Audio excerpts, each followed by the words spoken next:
Here's a quick test. What was the last thing your coworker said to you this morning? If you can't remember, well, you're not alone. Most of us hear people talking, but we're not really listening. That's what we're unpacking tonight. Not just how to listen, but how to really listen.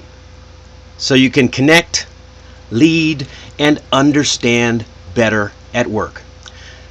Real listening, active listening, isn't about being quiet. It's about being curious, showing the person in front of you that you value their words, not just their time.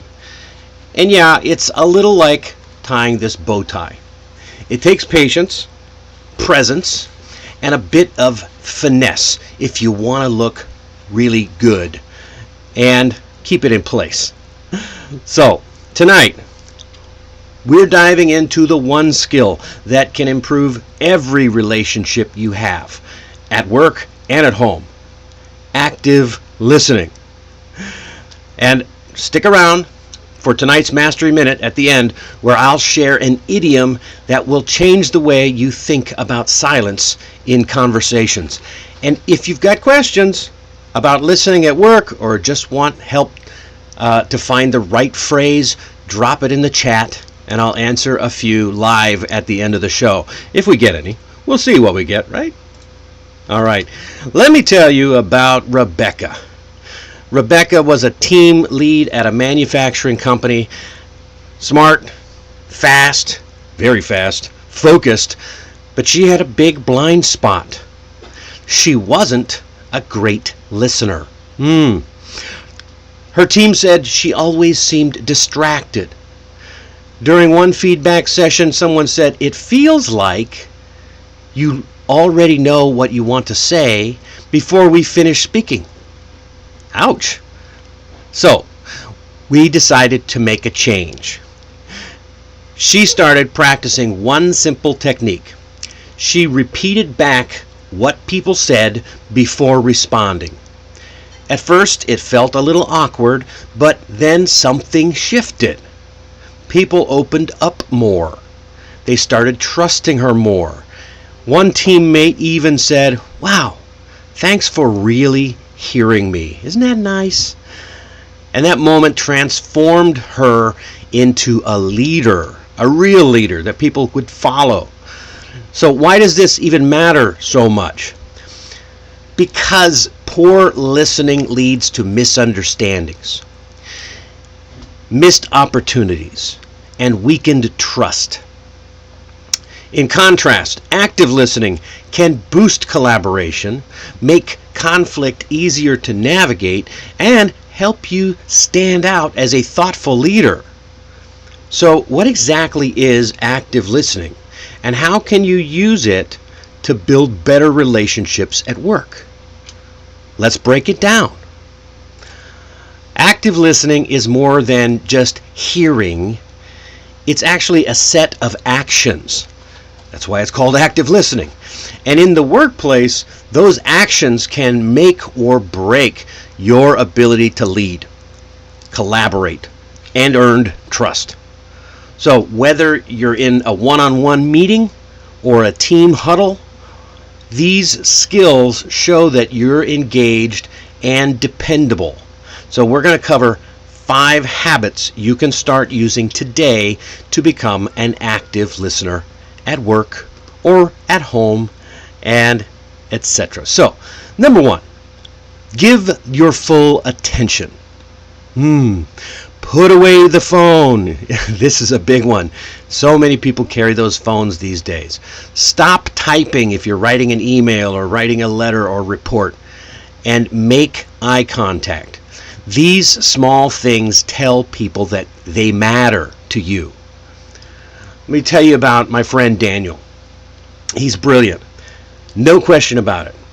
But during meetings, he had this habit of checking his phone every few minutes. You know the guys, they've always got that phone there, they're checking them. That was him. And he would glance up, nod, say, and then look back down. Well, one day his intern said, I don't even think he knows my name. And he overheard that, and it stung a little bit.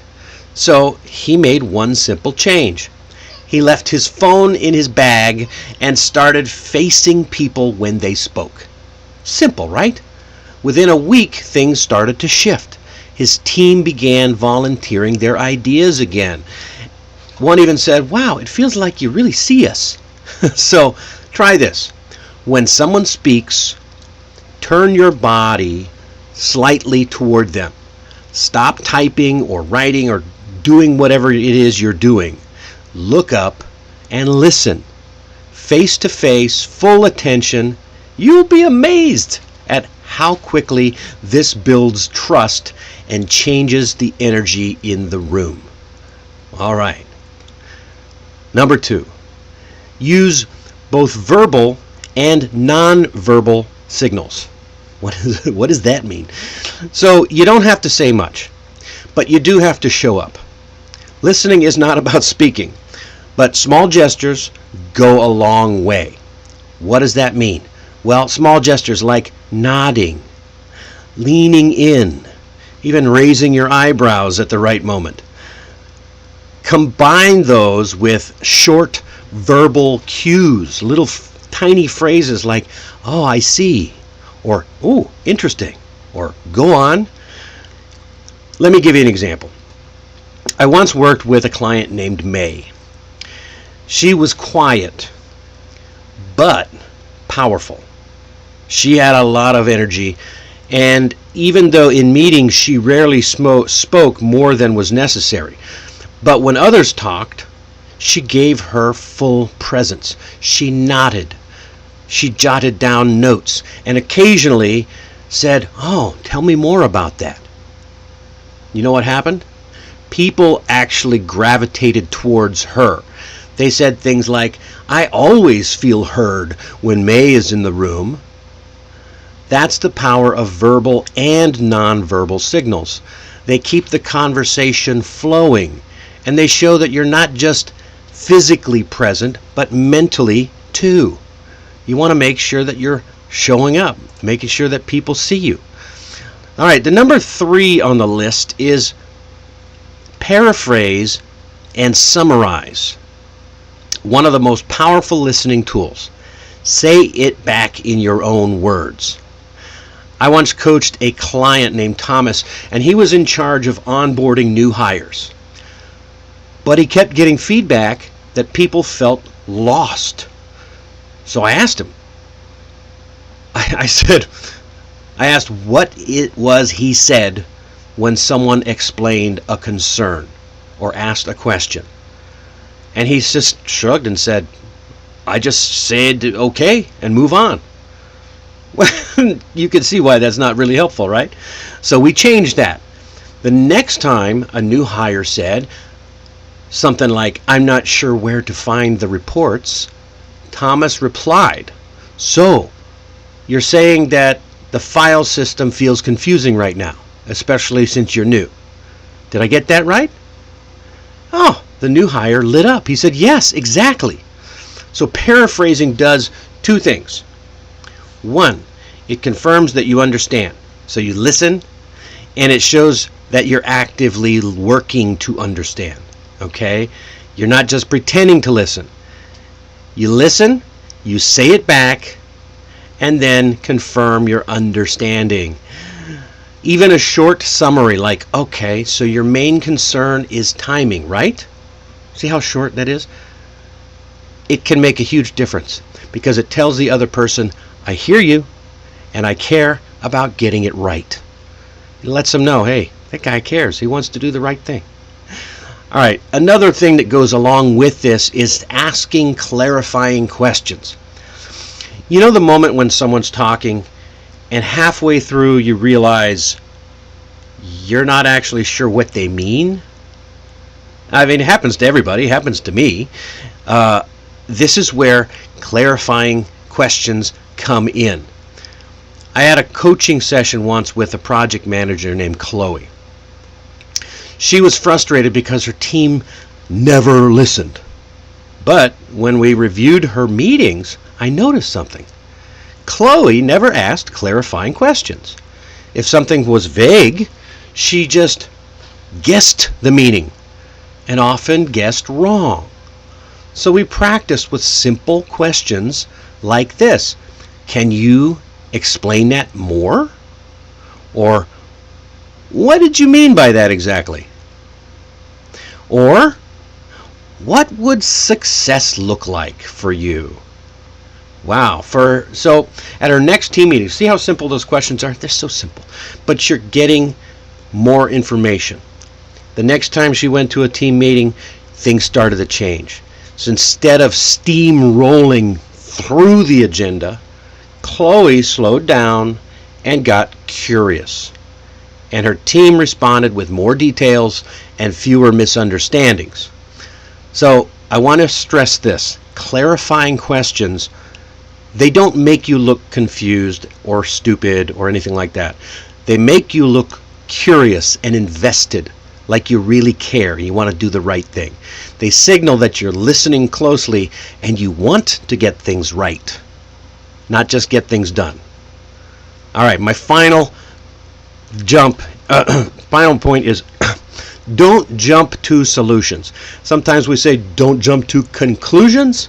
Well, don't jump to solutions. And this one is tough for high achievers and managers. Someone brings you a problem, and your brain goes immediately to, I know how to fix that. But hold on. Sometimes they don't want a fix. They want to vent, to feel heard, to feel like their concern matters. So listen fully. I once worked with a department head named Raj, and everybody I work with is super smart. There's all of them, everybody, super smart. But his team felt shut down because the moment someone brought up an issue, Raj interrupted with, here's what you need to do. He worked on, he really tried to do that, but it shut people down. They didn't want to come to him for advice anymore. So we worked on slowing that instinct down and started asking this key question. Do you want advice or just someone to listen right now? The difference was night and day. His team felt like, oh, Raj understands. Raj still shared his great ideas, but only when people were ready to hear them. So you should try that next time. Pause and ask, would you like help solving this? Or do you just want to talk it through first? That one question, it could be the most supportive thing you say all week. So these 5 habits, they don't really require fluency in English, just an intention. They help you to sound more professional, more respectful, and more human. All right. And your challenge for this week. Choose one active listening habit and try it at work. Try it at home. You don't have to choose a lot. Try, just one. Maybe it's paraphrasing. Maybe it's putting your phone away. A lot of us could work on that. And making some eye contact. Then notice what happens. How do people respond? What changes? And hey, if you try this and something cool happens, let me know. Come back here, put it in the comments. Say, tell me all about it. You can also message me on Instagram at All About English Learning. All right. Actually, I think it's All About English Mastery, but we'll get on that. So, and one more thing. If you're looking for a smarter, simpler way to improve your English without wasting time on textbooks, boring memorization, or endless classes, then check out Mastering English for Busy Professionals. My course is designed just for you to fit your busy schedule and help you level up fast. The link is in the description. All right? Okay, now you know what time it is. It's time for the Mastery Minute. If you've got questions, drop them in the chat, because as soon as we're done, we're going in. We're going in with the questions. Tonight's idiom is read between the lines. And this comes from an old printing trick. Back in the days of early printing, when books were typeset by hand, some messages were hidden in faint or even invisible ink between the printed lines of text. It was a sneaky way to pass along secrets or secret notes or even implied meanings. If you wanted the whole story, you literally had to read between the lines.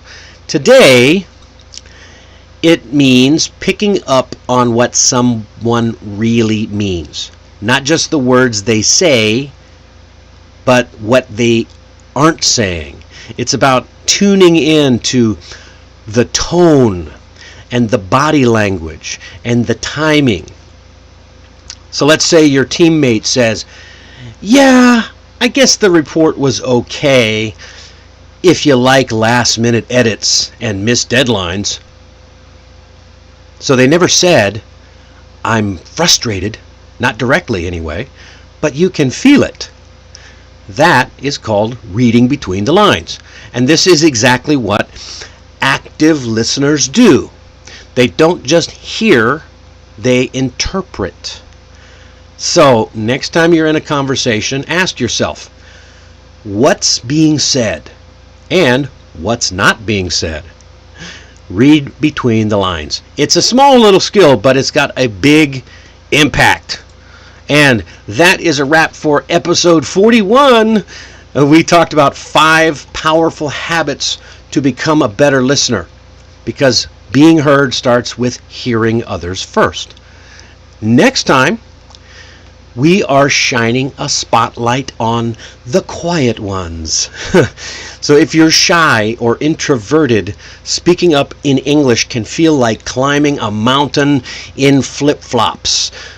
But here's the good news. You don't have to be loud to be heard. We'll explore conversation types and tips for shy people so you can sound more confident, connected, and connect more naturally and speak up without stress. Wouldn't that be nice for everybody? Okay, until then, keep listening with intention and never underestimate the power of a well-tied bow tie. And if this episode helped you, be sure to subscribe, hit that like button, share it with a friend, and leave a comment. It helps others find the show, and it helps me keep bringing you practical, powerful English every week. All right, I'll see you on Friday night. Bye-bye.